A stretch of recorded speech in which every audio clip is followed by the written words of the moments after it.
Okay, hi guys. This session is about helping you with doing your detailed drawing sheet that you need to submit with your plan of your house that you've just done. Now, it should be easy enough because you've done all those details in the plan, and it's literally creating viewports to the correct scale and putting them into paper space. So basically, you've drawn it up in model space, of course, and now you are going to add add it into paper space. All right, so you would be able to create a new layout. All right, so for those that need to know how to do that again, the minute you go into layout, let me just run over that again.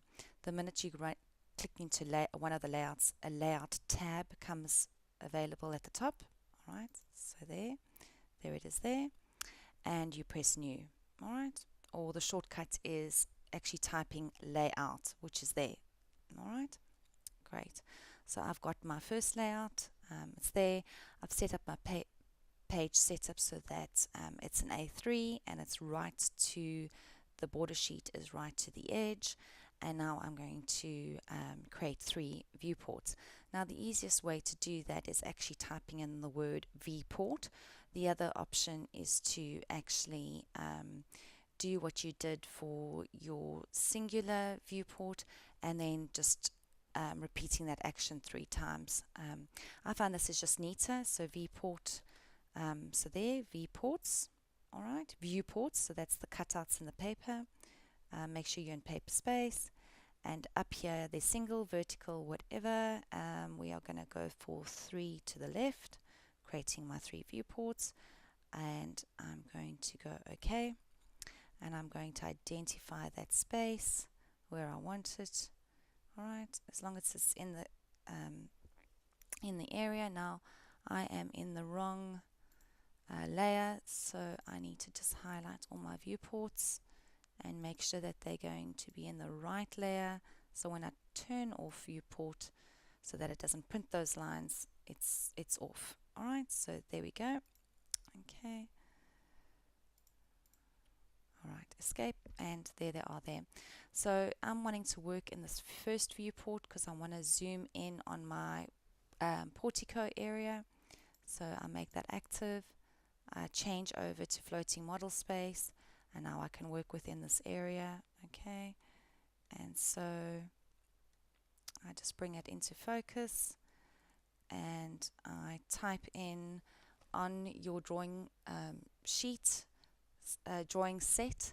You'll see that it says a detail sheet 1, and it's portico 1 to 50. So we are going to zoom in at 1 to 50 and change the scale here, 1 to 50, and there it appears. All right, so you should have your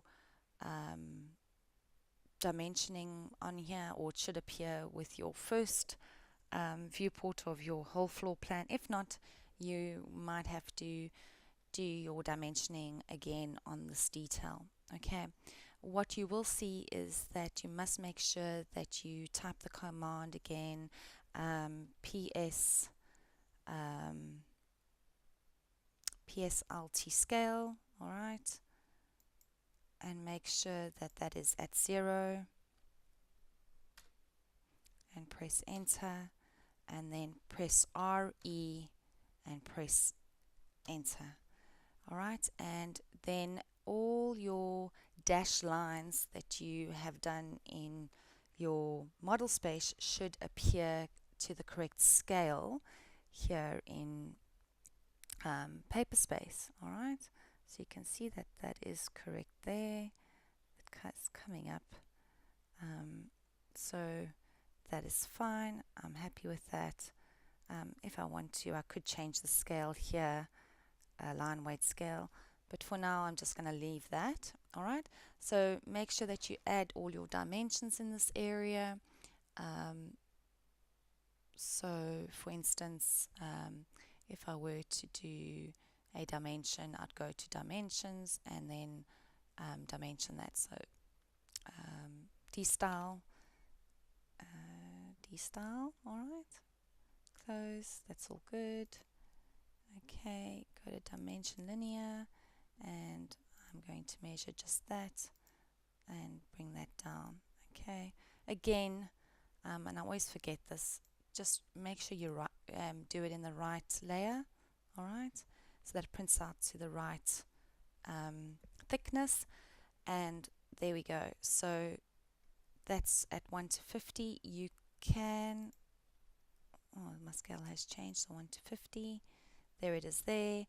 And lock that, okay, when you're doing your dimensioning. And then make sure okay, I am in text, but make sure then you do your title, writing portico, which means then you go to annotate, Dropbox here. You can actually choose titles, which I've got. It's 5, set current, close, and use multi-line text, so you can actually see there's single line and multi-line text. You want multi-line text. Alright, choose it over here, and let's write there. Let's choose justify, because you're wanting to know that we're wanting to write in the top left. Alright, so top left. Okay, there. And we're going to drop it. And we're going to write there portico. Okay. Then what we can do is that we can actually identify the detail by making it related to the plan, which is 3 of 100. So we can create a circle, and we can drop it over here. Make sure that let's just go over here quickly. I like to just make sure that everything's in line, so I just go over here to my status bar to make author mode on. I choose a circle, and I drop it over here, and I create my circle. Just say that's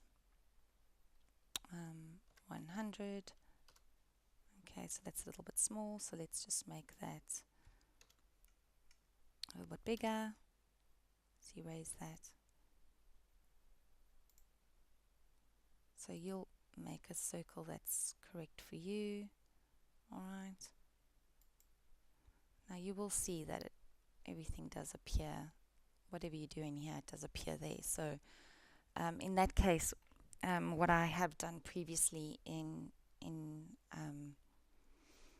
model space is that I've copied the plan 3 times, and I've actually zoomed in on a singular viewport. So I'll zoom in and out on just that plan, so that it doesn't repeat on the next plan and next plan.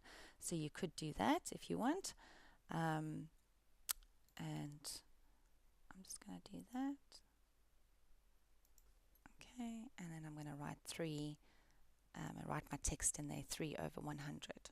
Okay, remember scale is at a height of 3 mils, so that will be scaled to 300 according to your plan.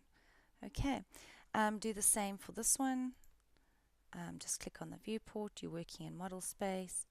Zoom into the area that you are wanting to highlight. Remember that you've got to make sure that all your hatching and everything's there. You might have to turn off this layer in model space when you zoom in on the copied plan of doing this detail. You might have to switch off your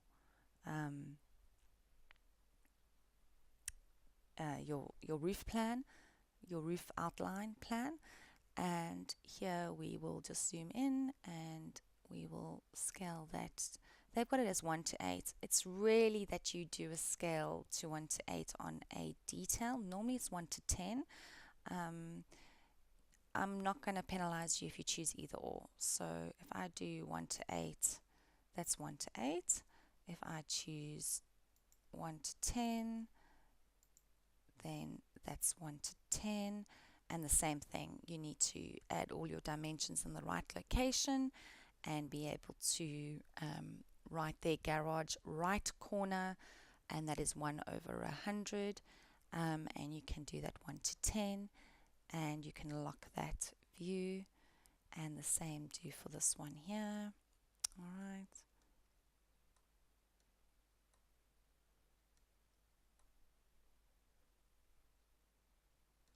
And scale that to 1 to 10. There we go. And you can dimension it all up and write your title and make sure that everything looks the same as what is presented in your drawing sheet. I was saying drawing sheet, drawing set. All right. And ultimately there is that those details. So there's 3 of those, and then there is a garage center 5/100 that you need to do, and that is at a scale of 1 to 8. And then there's also 4/100, which is the wall roof detail, which is 1 to 8, and they are on their own separate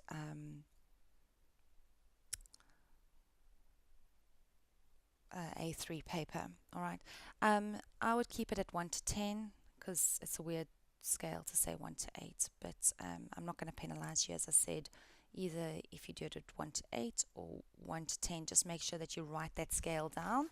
So write the scale in your viewport, and then once you're happy with all of that, you can actually then save it without the viewport showing, and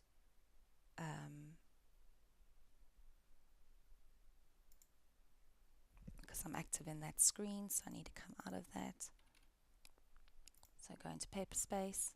All right, switch off your viewport, and there we go. It becomes a neat drawing where you've got your detail there and detail there and there. Okay. All right. I hope that helps, and yeah, good luck with your good luck with you submitting your plan, including your details. I will in the email tell you that you just have to submit it in as a PDF. Sorry, not as a PDF. Upload it as this in your colored line weights. You do not have to print it out and rescan it to be in a grayscale. This is perfectly fine for now because the external students are doing the same. We don't expect them to print it out and rescan it. Okay. I'll be able to get all that information to know that you are in the right paper space by looking in your page setup and all that. So make sure everything is correct. All right. All the best.